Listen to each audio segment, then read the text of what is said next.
ஓம் முருகா போற்றி. ஓம் சரவண பவ. என் அன்பு குழந்தையே, சற்றே நீங்கள் சிந்தியுங்கள். உங்களை தவிர வேறு யார் உங்களை தடுக்கிறார்கள் என்று. மனிதன் தன்னைத்தானே முடமாக்கிக் கொள்கிறான் என்பதுதான் விந்தையிலும் விந்தை, உண்மையிலும் உண்மை.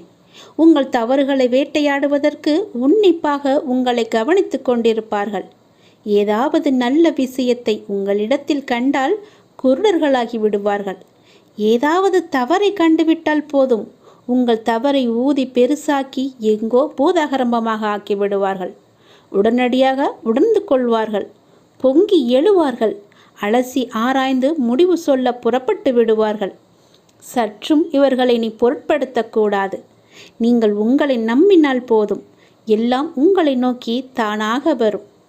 இரகசியத்தை வெளிப்படுத்தியவருக்கும் துக்கத்தை வெளிப்படுத்தாதவருக்கும் மனதில் நிம்மதி இருக்காது, தெரியுமா?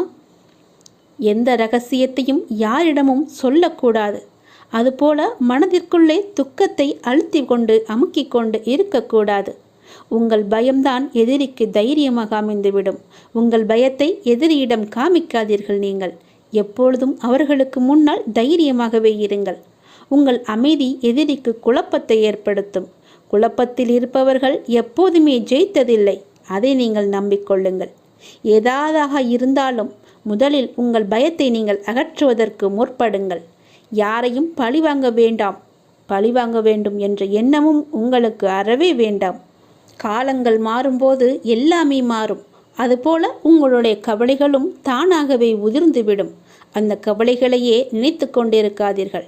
தனக்குத்தானே சங்கிலியால் கட்டிக்கொண்டு தனக்காக ஒரு சிறையை நீங்கள் அடைத்து வைத்திருக்கிறீர்கள். அந்த சிறையிலிருந்து நீங்கள் வெளியே வருவதற்கு எல்லாம் ஒரே வழி என்ன தெரியுமா? அப்பாவின் பாதத்தை பிடித்து கொள்வது மட்டும்தான். உங்களுடைய கர்மா என்ற சிறையிலிருந்து சீக்கிரமாகவே வெளிவர, உங்களுக்கு சுதந்திரம் கிடைக்க அப்பாவின் பாதத்தை இறுக்கமாகவே பிடித்து கொள்ளுங்கள். அவரிடம் சென்று ஒரு முறை வழிபட்டு பாருங்கள். அவரின் முகத்தை நீங்கள் பார்த்துவிட்டு வாருங்கள். சந்தோஷமாக இருப்பதற்கு மேலும் அதிகமான பொருட்களை நாம் வைத்திருக்கலாம். ஆனால் சந்தோஷமாக இருக்கக்கூடிய இதயத்தை நாம் இழந்துவிட்டோம் என்பதுதான் உண்மை. நம்முடைய அன்பான இதயத்தை நாம் இழந்துவிட்டோம். உயிருடன் வாழ்வது அல்ல வாழ்க்கை. முழு ஆரோக்கியமாக நிம்மதியாக வாழ்வது மட்டும்தான் உண்மையான வாழ்க்கை.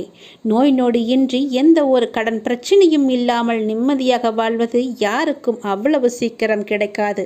இது எல்லாம் உனக்கு கிடைக்க வேண்டும் என்றால் நீங்கள் செய்ய வேண்டியது அப்பாவின் பாதத்தை இறுக்கமாக பிடித்துக்கொண்டு என்னை நீ முழுவதுமாக பார்த்து கொள்ளப்பா என்று அவரிடம் உங்களை விட்டு விடுங்கள். அப்பன் இருக்கிறான், எல்லாவற்றையுமே பார்த்து கொள்வார்.